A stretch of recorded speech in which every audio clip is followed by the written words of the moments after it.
Je m'attendais à ce que Jim me saute à la gueule, mais il s'était éclipsé sans un mot. Je m'étais directement redressé, avant de regarder en direction de Bill. Ben s'était assis sur son lit, et peinait à respirer. Henry était toujours allongé, et faisait semblant de dormir. J'ai demandé à Bill et Ben s'ils allaient bien.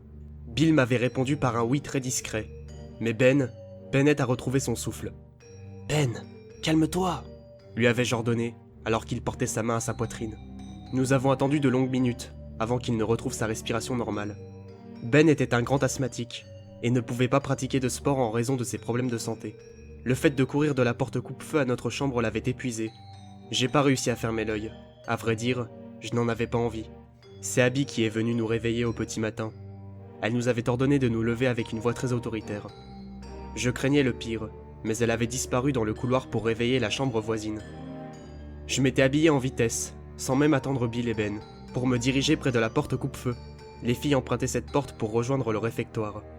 Je les voyais passer dans le couloir, des terminales, des secondes, avec une mine étrange. Et les filles de la chambre d'Élise. Elles avaient l'air différentes. Leur visage était neutre, on aurait dit qu'ils avaient été remplacés par des masques. J'ai pas osé leur parler. J'ai attendu que toutes les filles sortent de l'internat avant de me glisser à l'intérieur. Je me suis directement rué dans la chambre d'Élise. Tout était propre, les lits étaient faits, et la fenêtre était ouverte. J'ai fouillé dans tous les placards, afin de trouver ses affaires, et elles étaient bien là, dans le dernier placard. Elles étaient soigneusement pliées et empilées sur les rayons.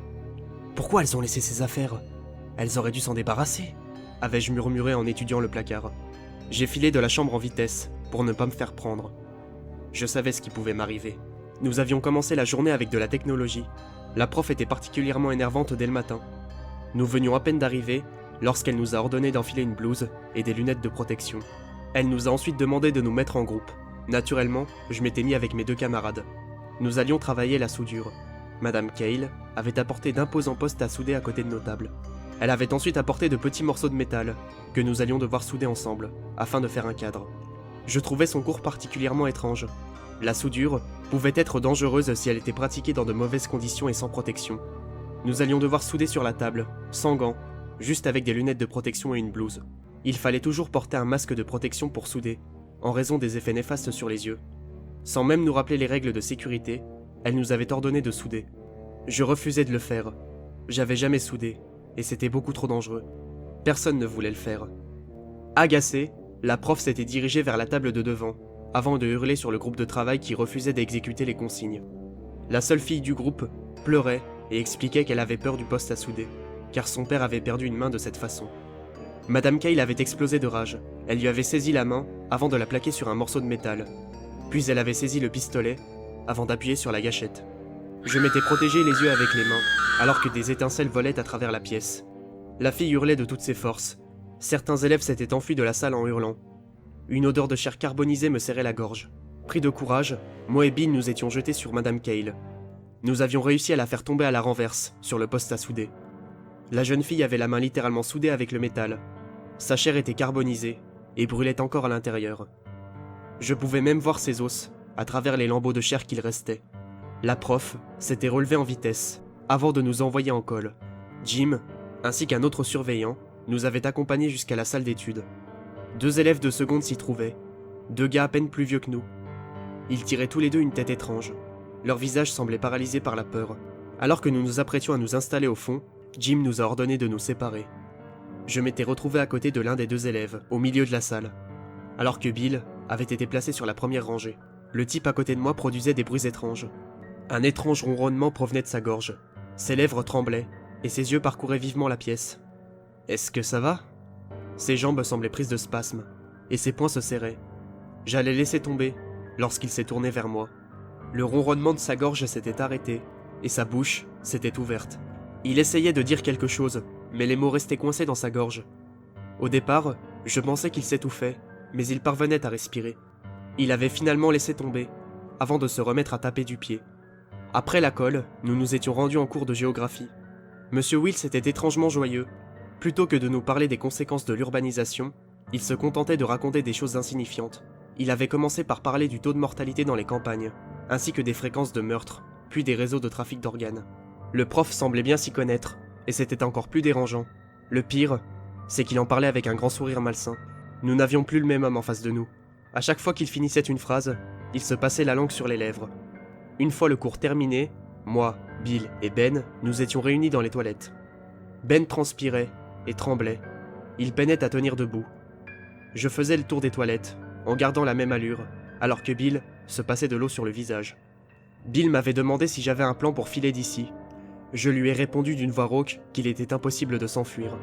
Tout l'établissement savait ce qu'on avait vu durant la nuit. Les surveillants n'étaient pas stupides, ils savaient qu'on allait chercher à fuir. Je me posais énormément de questions en même temps, et je sentais constamment des regards peser sur moi. Une fois le déjeuner terminé, je me suis mis à parcourir discrètement les couloirs, afin de trouver les preuves des actes barbares de ce foutu lycée. L'ambiance était très pesante pendant le temps de pause. Mes pas, même les plus discrets, résonnaient bruyamment. J'étais très angoissé, car certains professeurs restaient dans leur salle, afin de faire les corrections, et très souvent, ils laissaient leur salle ouverte. Je me trouvais encore au rez-de-chaussée, quand j'ai remarqué que la porte de l'infirmerie était grande ouverte.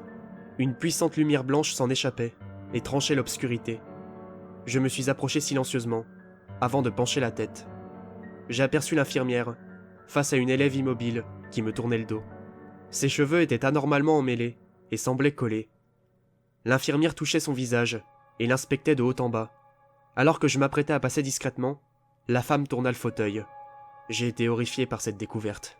Cette fille, c'était Élise, mais elle avait changé. Ses cheveux n'étaient pas les siens. Ils avaient été grossièrement agrafés à son crâne, qui dégoulinait de sang. Ses yeux noirs avaient été remplacés par des bleus turquoises. Ses lèvres ne lui appartenaient pas. Et son nez, encore moins. Mais il n'y avait pas que son visage de changer. De nouveaux bras beaucoup plus fins que les siens lui avaient été offerts. Ses jambes, plutôt massives, avaient été remplacées par de fines guiboles d'athlète. Et ses mains, par celles d'une fée. J'ai failli vomir. J'ai fini par filer, mais je me suis perdu dans les couloirs. Je n'avais plus aucun repère. Les panneaux, indiquant les salles et les escaliers, étaient peu nombreux. Alors que je commençais à emprunter une descente d'escalier, j'ai vu Jim, accompagné de 3 autres surveillants monter dans ma direction. Je me suis alors réfugié dans les locaux d'entretien, qui étaient plongés dans le noir, et dégageaient une odeur immonde. J'ai tendu l'oreille, afin d'écouter leur conversation. Jim parlait toujours avec sa voix molle et monotone. À force de l'écouter, j'avais envie de bâiller. Nous avons un problème. Les secondes, de la chambre du fond, ils ont surpris Abby avec la gamine. Ils comprennent ce qui se passe. Va falloir leur laver le cerveau, avant qu'ils essayent de s'enfuir. Vaut mieux faire comme les autres. Sinon, on sera obligé de les mettre en pièces. Lorsque je l'ai entendu prononcer ces paroles, mon cœur s'est emballé. Je le sentais battre partout dans mon corps. La chaleur me montait à la tête, et tentait de faire exploser mon cerveau. En cherchant à me rattraper au mur, j'appuyais sur l'interrupteur de la lumière. J'ai découvert avec horreur des dizaines de corps mutilés et démembrés, allongés sur le sol, baignant dans une mare de sang. J'en avais sous mes chaussures, mais aussi sur mon pantalon. Des mouches bourdonnaient au-dessus de ma tête et venaient se poser sur les cadavres, qui se décomposaient peu à peu. Il y avait des garçons, des filles, mais aussi des adultes. Je voyais des vers sortir de leurs orifices et des lambeaux de chair tomber de leur corps. J'ai attendu que les surveillants passent pour m'enfuir en vitesse. Sauf que j'avais oublié le sang sous mes chaussures. Je n'y ai repensé qu'une fois en cours, en remarquant quelques traces à l'entrée de la salle de Madame Lenz et sous ma table. Pendant son cours, la prof semblait dérangée. La jeune femme timide de la veille s'était transformée en femme grossière qui riait pour tout et n'importe quoi. Pour cette séance, elle nous avait demandé de peindre le portrait le plus macabre que nous puissions imaginer. Sur nos tables se trouvaient bien évidemment les palettes de peinture, avec quelques pinceaux usés, certains cassés, mais aussi une petite lame de rasoir. La prof nous avait invités à commencer. J'ai failli m'évanouir, en voyant les autres prendre les lames de rasoir, puis se tailler les veines.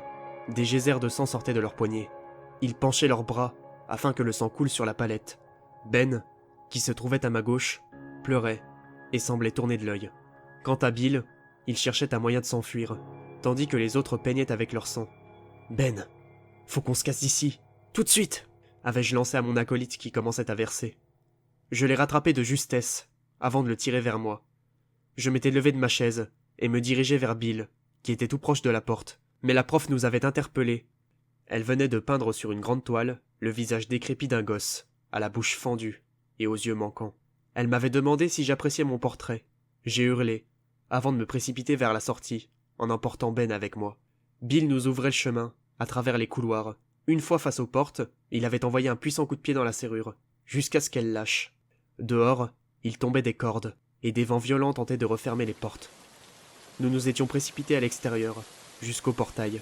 Mais il était fermement tenu par des chaînes. Nous comptions escalader, mais Ben s'était évanoui, et ni Bill ni moi n'avions la force pour le hisser. Les surveillants ont fini par nous rattraper. Nous avions tenté de nous débattre. Mais ils étaient beaucoup trop nombreux. Ils nous avaient séparés, avant de nous mettre dans des chambres individuelles, dispersées dans tout l'internat. La mienne était minuscule. Il n'y avait qu'un lit, un bureau et un placard. Jim m'avait apporté mes vêtements dans un sac poubelle, avant de le jeter sur le sol. Bien sûr, il avait verrouillé la porte derrière lui. J'avais une petite fenêtre, par laquelle je pouvais observer la cour, les élèves, mais aussi les autres chambres de l'internat. Et par miracle, j'avais vu sur celle de Bill. En revanche, je ne pouvais pas voir celle de Ben. Jusqu'au soir, nous avions parlé en langue des signes très simplifiée. Aux alentours de 20h, Abby est venue m'apporter un plateau en métal, dans lequel se trouvait une assiette remplie d'une mixture étrange et nauséabonde. Il y avait aussi un verre d'eau, du pain rassis et une vulgaire compote. J'avais également des couverts à disposition, proprement enroulés dans une serviette en papier. Abby me l'avait déposé sur le bureau, avant de partir sans un mot. La mixture était froide et dégueulasse. Dedans, il y avait la même viande que l'autre fois. Je l'ai laissé de côté, avant d'engloutir ma compote. Jim est venu récupérer le plateau 1 heure plus tard, avant de me dire d'aller me coucher. Je lui ai obéi, sans broncher. Je me suis glissé dans le lit, avant de me recouvrir avec ma couverture. Le matelas était inconfortable, et la couverture peu épaisse. Mais je m'en fichais. Je comptais pas dormir. Les fenêtres des chambres individuelles n'étaient pas verrouillées. Je comptais parler avec Bill, afin d'élaborer un plan. Aux alentours de minuit, j'ai ouvert ma fenêtre, avant de pencher la tête. Il faisait très froid, et je ne voyais presque plus la fenêtre de Bill, tant il faisait noir. Mais j'ai été stoppé par Abby, qui m'observait depuis la cour. Je l'ai vu agiter son doigt négativement, avant de rire.